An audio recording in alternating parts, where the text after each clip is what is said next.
La bruja del monasterio, por Mr. Screamington. La noche envolvía el pequeño pueblo de Santa Lucía con un manto de tinieblas inquietantes. Las viejas casuchas de madera crujían ante el azote de un viento helado, como si la misma tierra gimiera en la oscuridad. Bajo la pálida luz de una luna velada por nubes, los aldeanos se encerraban temprano en sus hogares, atrancando puertas y ventanas. Ningún alma sensata se aventuraba a las calles desiertas después de las campanadas del Ángelus. En los últimos meses, algo maligno parecía haberse asentado entre ellos. Niños enfermos de males desconocidos, vacas que de pronto daban leche ensangrentada y figuras extrañas avistadas cerca del bosque al caer la noche. Esa noche en particular, un silencioso pavor reinaba en Santa Lucía. Desde la torre de la antigua abadía que dominaba la aldea, la campana tocó las 12, su tañido resonando como un lúgubre lamento de bronce. Don Santiago, un campesino robusto de manos agrietadas, regresaba apresurado del establo cuando percibió algo que le heló la sangre. A lo lejos, más allá de los límites del pueblo, brillaba una luz trémula en el corazón del bosque. Era una flama débil y fantasmagórica que danzaba entre los árboles como un farol errante sostenido por manos invisibles. Santiago se detuvo, con el pulso retumbando en sus oídos. Recordó de inmediato los susurros en la taberna. Las brujas se reúnen en el bosque las noches de luna nueva, habían murmurado las comadres. Aunque esa noche la luna estaba oculta tras las nubes, él podía jurar que algo o alguien andaba allá afuera, desafiando la oscuridad. Armándose de valor y sujetando con fuerza el rosario que colgaba de su cuello, Santiago avanzó unos pasos por la vereda que conducía al bosque. Cada crujido de la hojarasca bajo sus pies le parecía un grito. El aire olía a tierra húmeda y a humo lejano. Conforme se internaba entre los árboles retorcidos, las siluetas de los troncos tomaban formas amenazantes a la luz móvil de la llama distante. Sintió deseos de volver corriendo a casa, pero algo misterioso y terrible lo atraía a seguir adelante, como si una mano invisible lo empujara. A medida que se acercaba, distinguió voces apagadas, susurros arrastrados por el viento. Eran cánticos, pero no en latín ni en castellano, sino en una lengua gutural y antigua que él jamás había oído. Santiago se ocultó detrás de un grueso roble, con el corazón golpeando contra su pecho. Asomó la vista con cautela hacia un claro bañado por la lóbrega luz de una hoguera que ardía en su centro. Alrededor del fuego, varias figuras encapuchadas danzaban en círculo tomadas de las manos. Sus sombras alargadas se proyectaban sobre los árboles como demonios deformes. El campesino alcanzó a ver cuerpos de animales sacrificados en el suelo, quizá cabras o aves de corral, cuya sangre formaba charcos oscuros que brillaban a la luz del fuego. Un hedor pesado a carne quemada y hierbas amargas inundaba el claro, obligándolo a contener la respiración. Entre los presentes una figura destacaba. Frente a la hoguera, separada del círculo danzante, se erguía una mujer encorvada. No llevaba capucha, dejando ver su larga cabellera canosa y enmarañada que caía como hiedra muerta sobre sus hombros.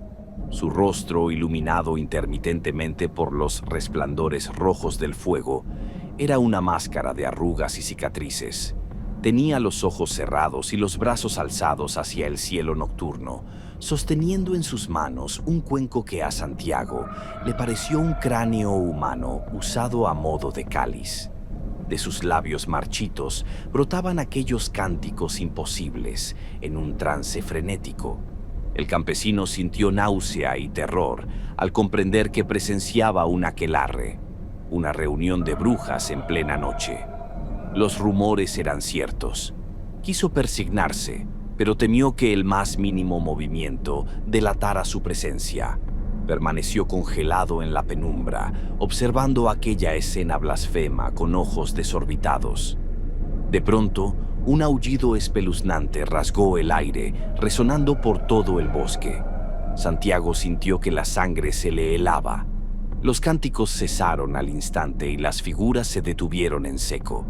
La anciana de cabellos grises abrió los ojos de golpe.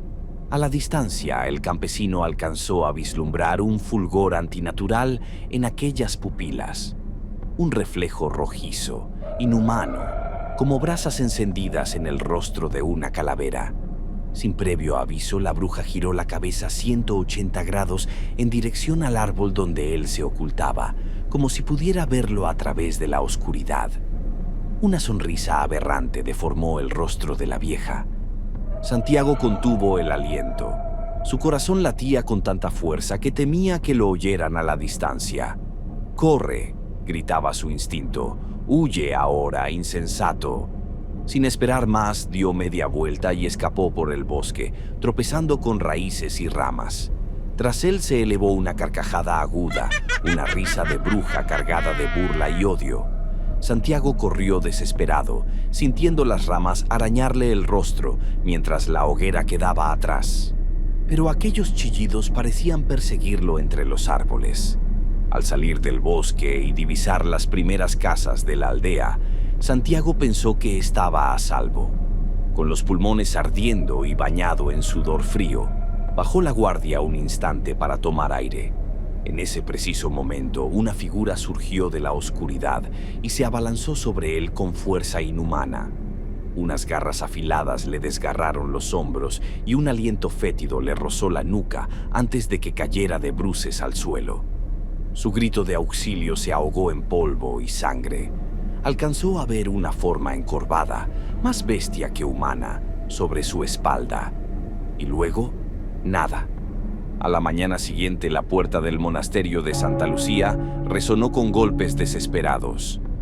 Fray Tomás, un monje joven de mirada serena, acudió a abrir con el ceño fruncido.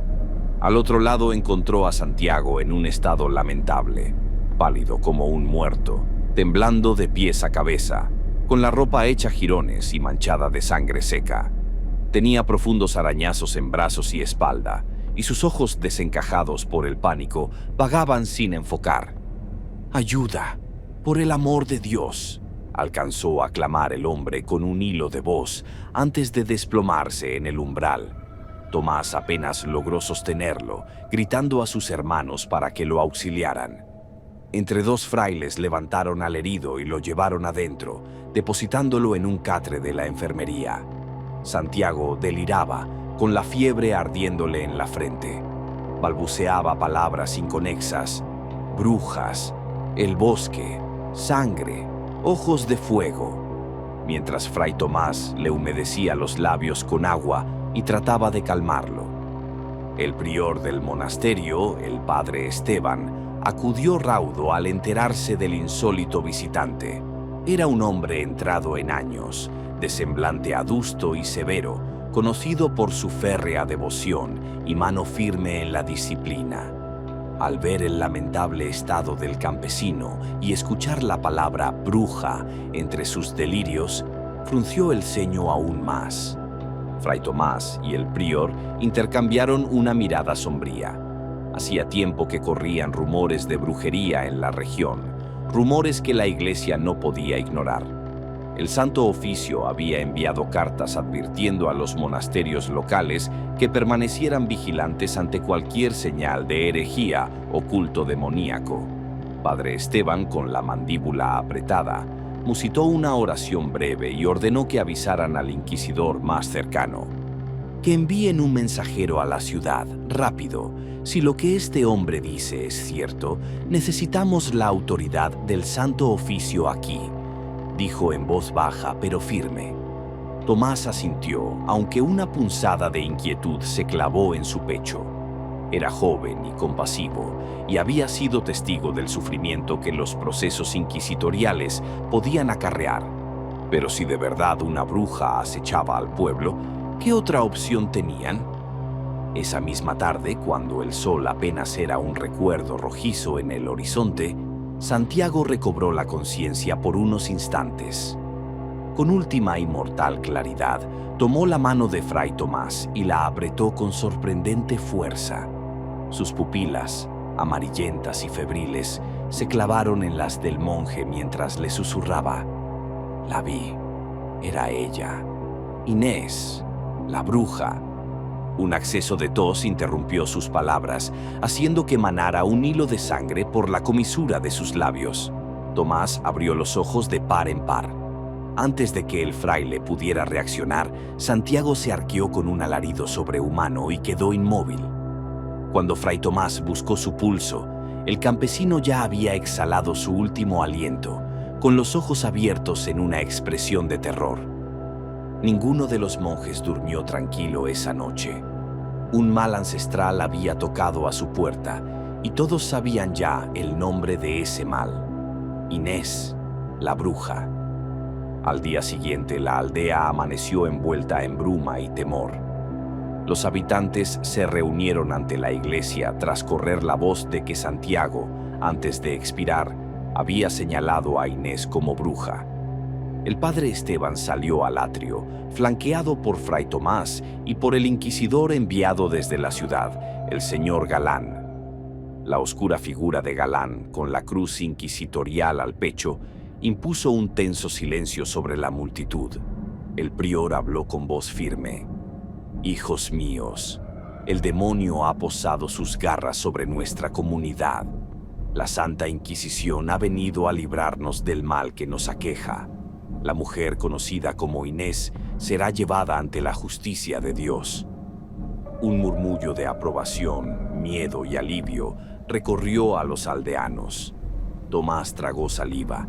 Mientras el pueblo clamaba por justicia divina, él no podía apartar de su mente el terror en los ojos de Santiago, ni las terribles fuerzas que estaban a punto de desatar. No tardaron en organizar un grupo para apresar a la sospechosa. 6 soldados del alguacil, armados con picas y arcabuces, encabezaron la marcha. Tras ellos iban el inquisidor Galán, el padre Esteban portando un crucifijo grande, y Fray Tomás sujetando con manos temblorosas una botella de agua bendita y un rosario. También un par de campesinos robustos se unieron empuñando cuerdas y palos, decididos a capturar a la bruja que había maldecido sus campos y hogares. La choza de Inés se hallaba a las afueras, medio oculta en la linde del bosque. Conforme la insólita procesión se acercaba, el bosque pareció cobrar vida con susurros.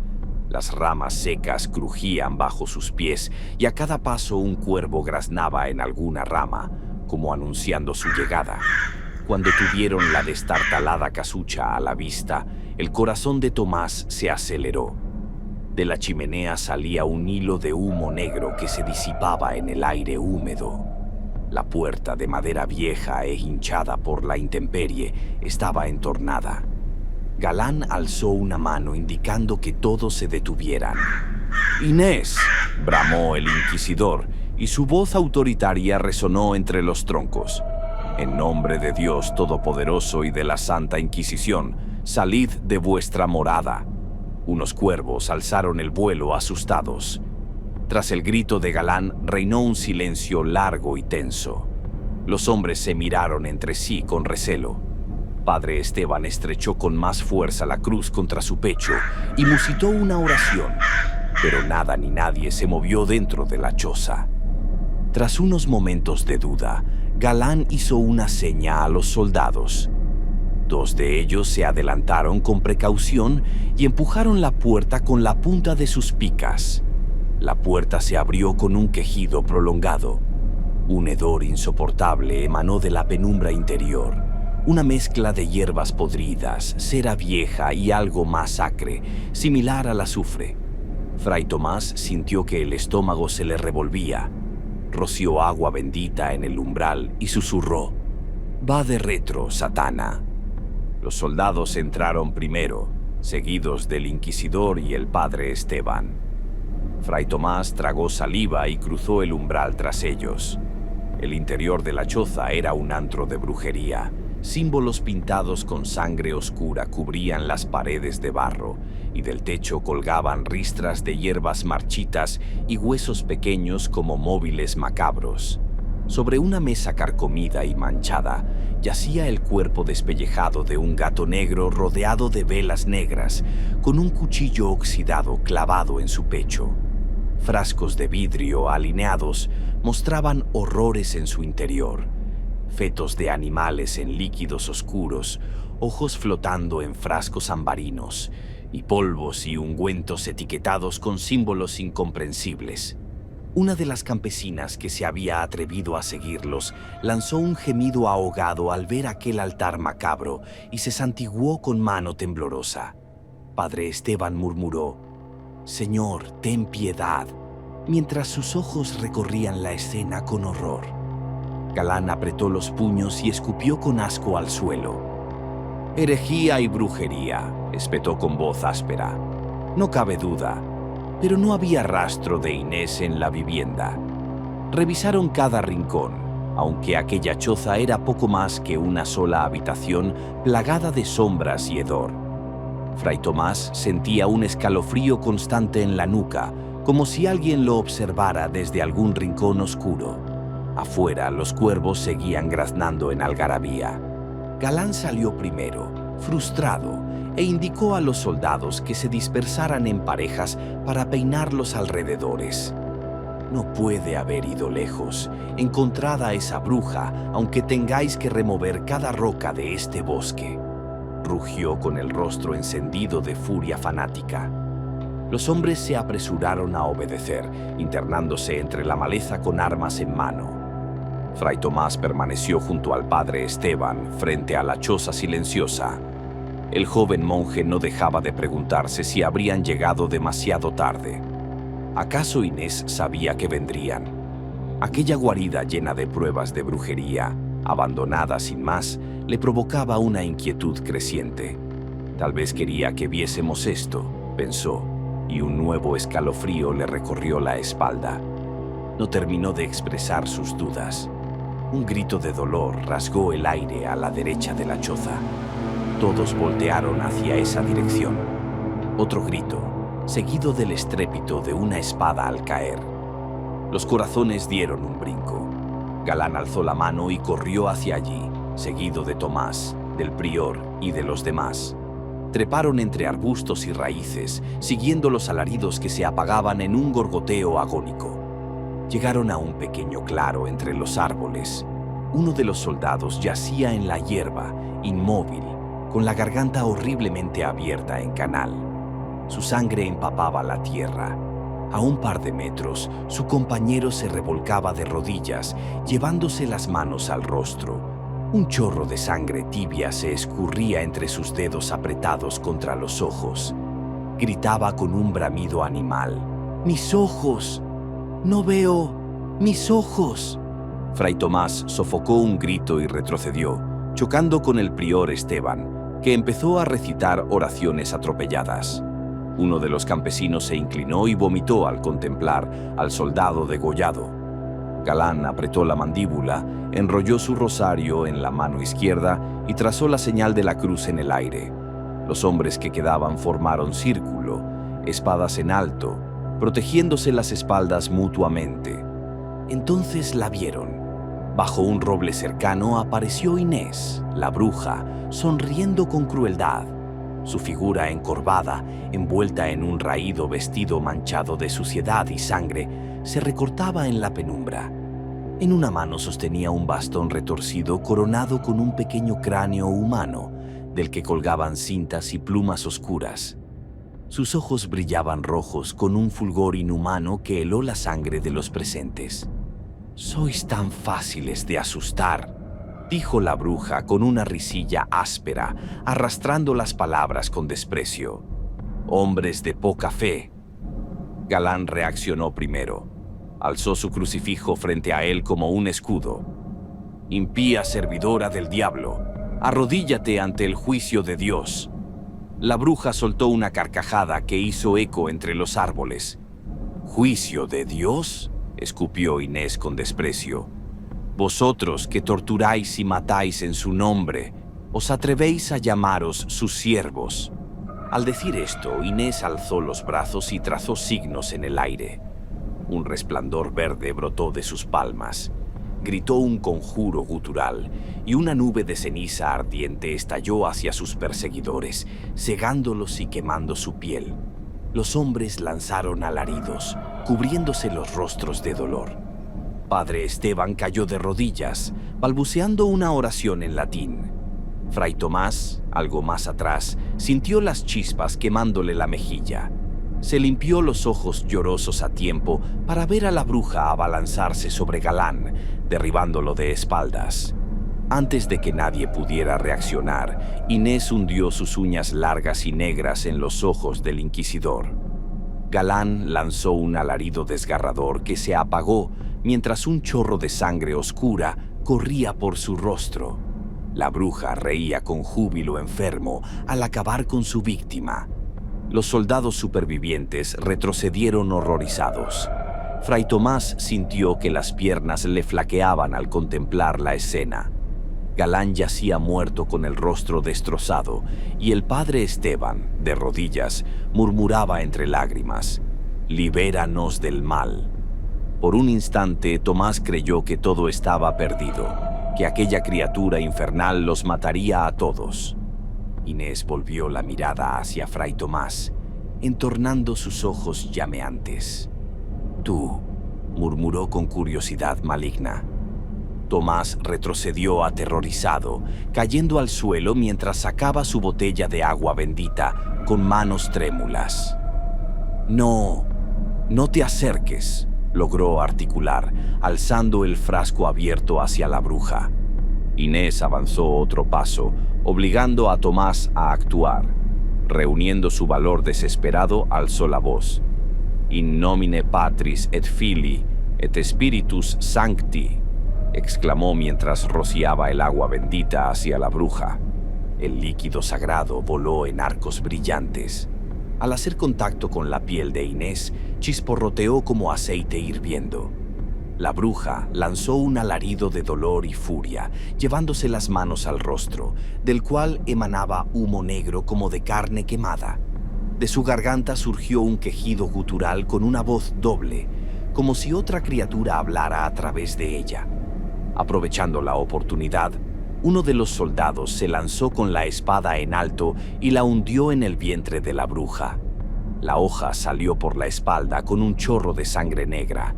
Inés emitió un grito espeluznante que se ahogó en un gorgoteo mientras caía de rodillas. La bruja, de rodillas en un charco de sangre, aún reía entre jadeos. El soldado alzó su espada para decapitarla, pero antes de que pudiera actuar, Inés susurró con su último aliento una maldición final. «No os alegréis, esto no termina aquí». Sus ojos flamígeros se apagaron al fin, mientras su cuerpo caía inerte sobre las raíces húmedas, pero su risa ahogada pareció perdurar en el aire unos instantes. Los sobrevivientes se acercaron con cautela al cadáver para asegurarse de que la bruja no volvería a levantarse. Algunos se santiguaron. El padre Esteban, entre sollozos, musitó una oración de agradecimiento.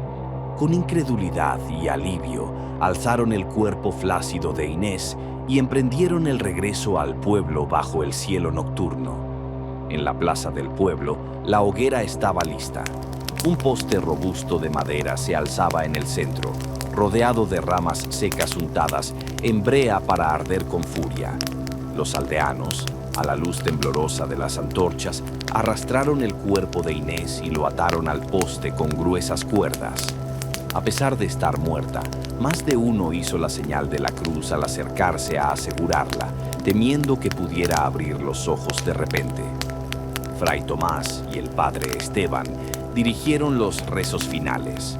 El prior entonó un salmo pidiendo a Dios que purificara al pueblo del mal, y los fieles respondían «Amén» con fervor. Muchos rostros mostraban alivio, otros destilaban odio y ansias de ver el fin de la bruja. Al dar la señal, 2 hombres acercaron sus antorchas y prendieron la pira. Las llamas treparon rápidamente por el poste y pronto el cadáver de Inés ardía por completo, despidiendo un hedor nauseabundo de carne quemada. De pronto, un crujido sacudió el poste de la hoguera, haciendo vacilar las llamas. Un instante después, la pira explotó hacia afuera en una lluvia de brasas y troncos encendidos. Una fuerza invisible esparció la madera ardiente con violencia, provocando gritos de pánico. La gente cercana retrocedió cayendo unos sobre otros, mientras Fray Tomás se cubría el rostro con el brazo para protegerse de las chispas. Al disiparse la ráfaga, vieron que el poste se había partido en dos y el cuerpo carbonizado de la bruja yacía entre los rescoldos dispersos. Por un instante nadie se atrevió a moverse. El silencio fue roto por un lamento largo y antinatural que se alzó de entre los rescoldos, un sonido infernal que heló la sangre de todos los presentes.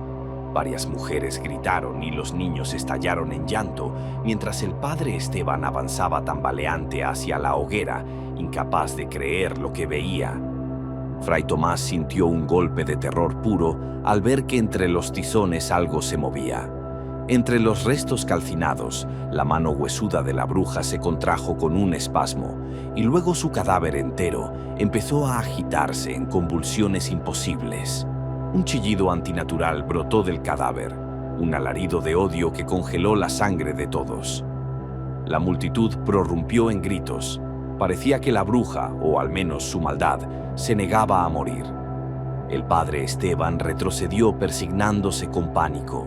Al mismo tiempo, las brasas incandescentes se apagaron súbitamente como si algo las ahogara, y las antorchas de los aldeanos se extinguieron sin explicación. La plaza entera quedó a oscuras, apenas bañada por la luz rojiza de la luna velada por las nubes. Entonces la voz de la bruja resonó múltiple y espectral desde las sombras. «Os lo dije, esto no termina aquí». Y entonces la bruja se levantó. Su silueta carbonizada, aún atada con jirones de cuerdas quemadas, se irguió de pie con movimientos antinaturales, como si un titiritero invisible la alzara. Su cabeza colgaba a un lado del cuello medio roto, y sin embargo avanzó un paso vacilante hacia la multitud, con sus ojos rojos brillando de nuevo en aquel rostro calcinado.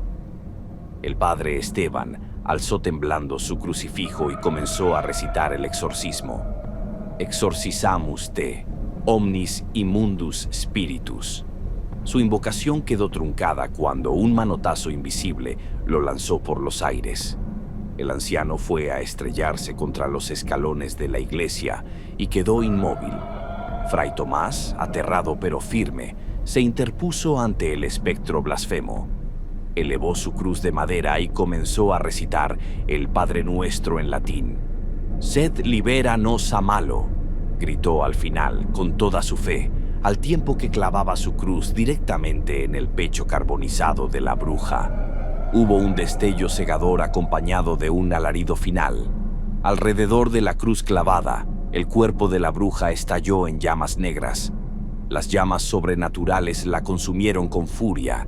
En cuestión de segundos, donde estuvo la bruja, solo quedaron cenizas humeantes. Al disiparse la oscuridad, las antorchas volvieron a encenderse solas y la luna asomó límpida en el firmamento.